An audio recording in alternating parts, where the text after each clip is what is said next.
Feliz día, queridos hermanos, amigos y suscriptores en general. Hoy seguimos profundizando un tema hermoso y poderoso: cómo Dios usa tipos y antitipos para revelar el plan de la salvación a lo largo de toda la Biblia.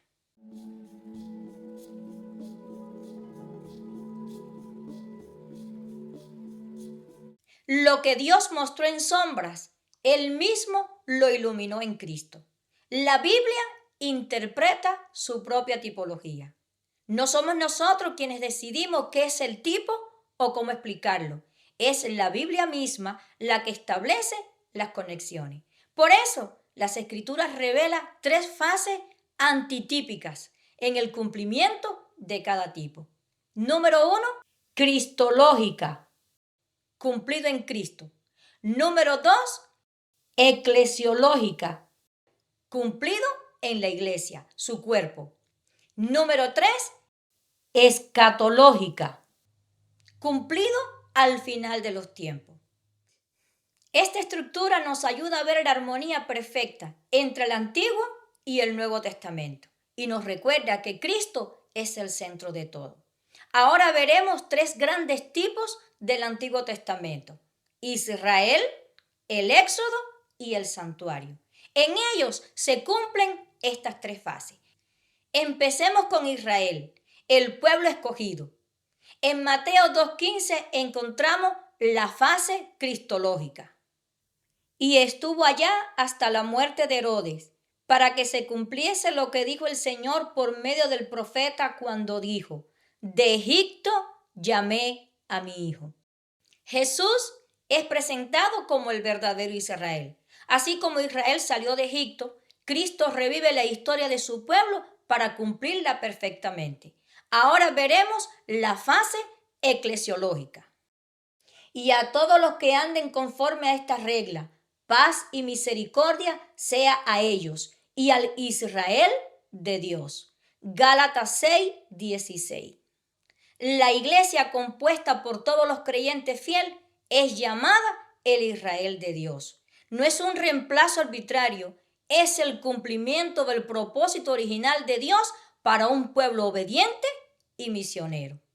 La fase escatológica la encontramos en Apocalipsis 7, versos del 4 al 8 y el verso 14.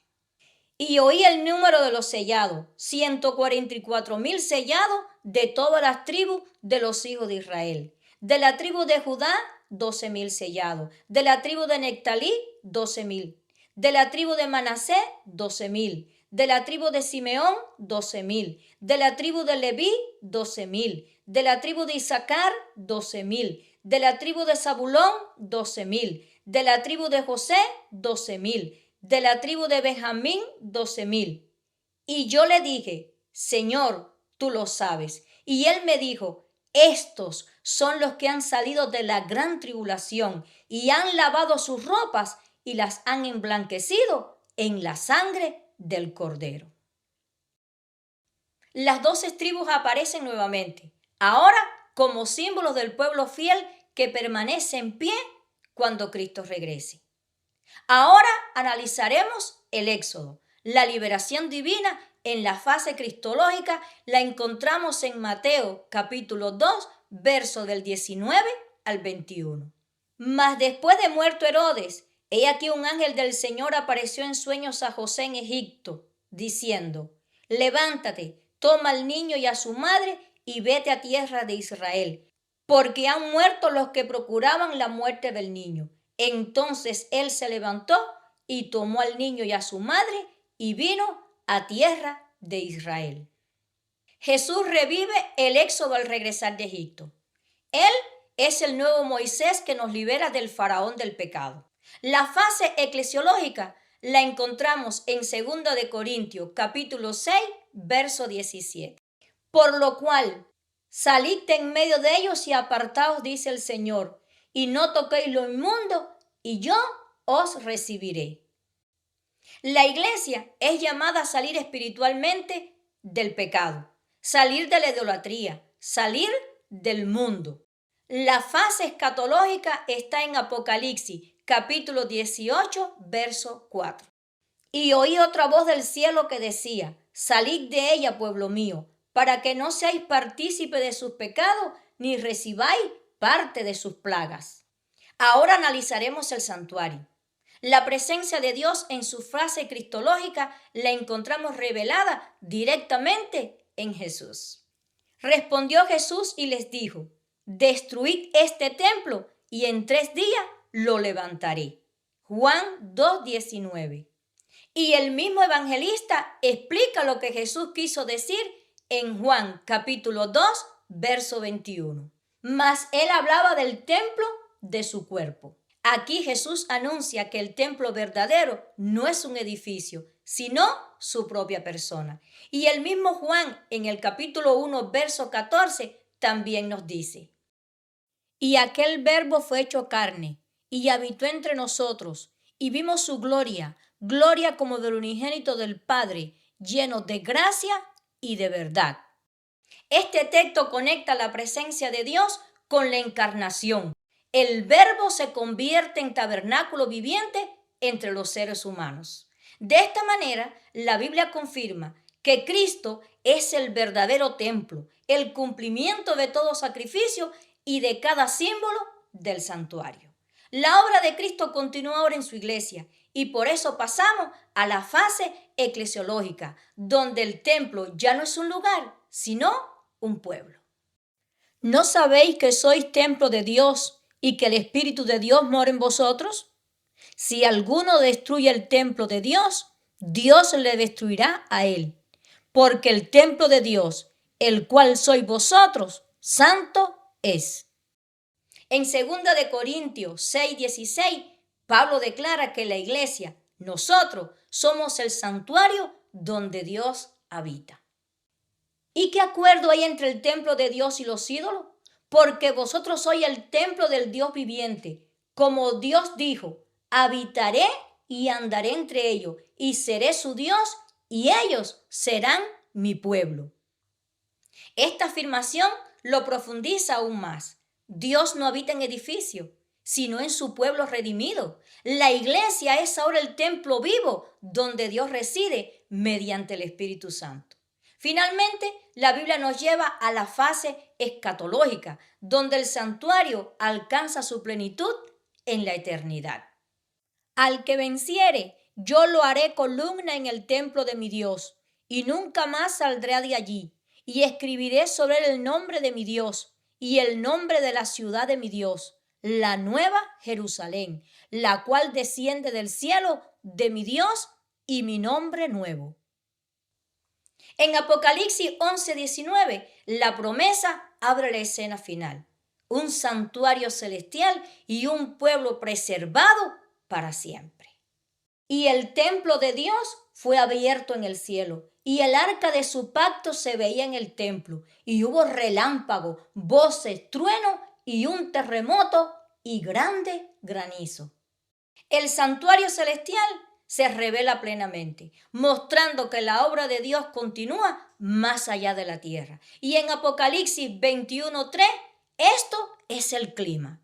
Y oí una gran voz del cielo que decía: he aquí el tabernáculo de Dios con los hombres, y él morará con ellos, y ellos serán su pueblo, y Dios mismo estará con ellos como su Dios.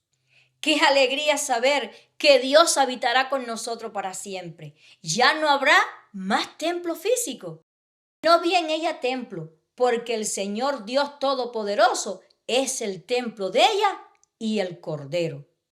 Porque el Cordero es la luz, la gloria y el santuario eterno de los redimidos. Cristo es el santuario verdadero. La iglesia es el santuario vivo, y en la eternidad el Cordero será el santuario eterno. ¿Qué hacemos con textos de la Biblia que son difíciles de entender? Pues todos nosotros hemos enfrentado alguna vez textos que nos dejan pensando.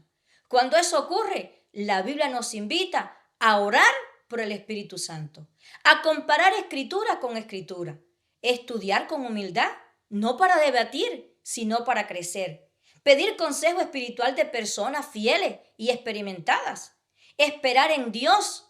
Algunas respuestas llegan con el tiempo, pero Dios jamás deja en tinieblas a quienes deseen sinceramente conocer su voluntad. La inspiración nos recuerda verdades fundamentales. El sistema ceremonial era un modelo perfecto, diseñado por Cristo mismo para apuntar hacia su sacrificio.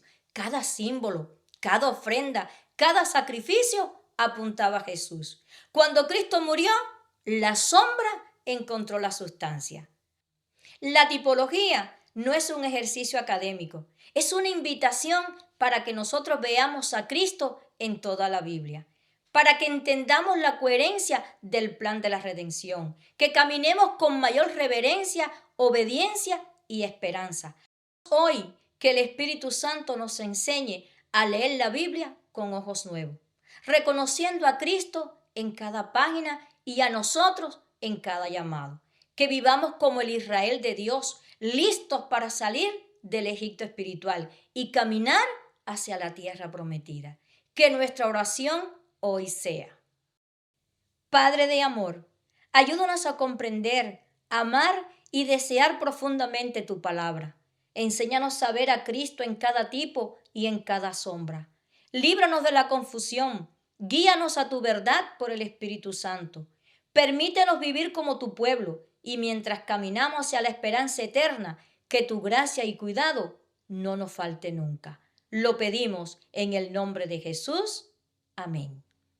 Que hoy el Señor nos cubra con su gracia, que ilumine nuestro día, fortalezca nuestra fe y nos haga templos vivos donde su presencia sea real. Que nos mantengamos firmes mientras esperamos el cumplimiento final de su palabra. Te deseo un bendecido día.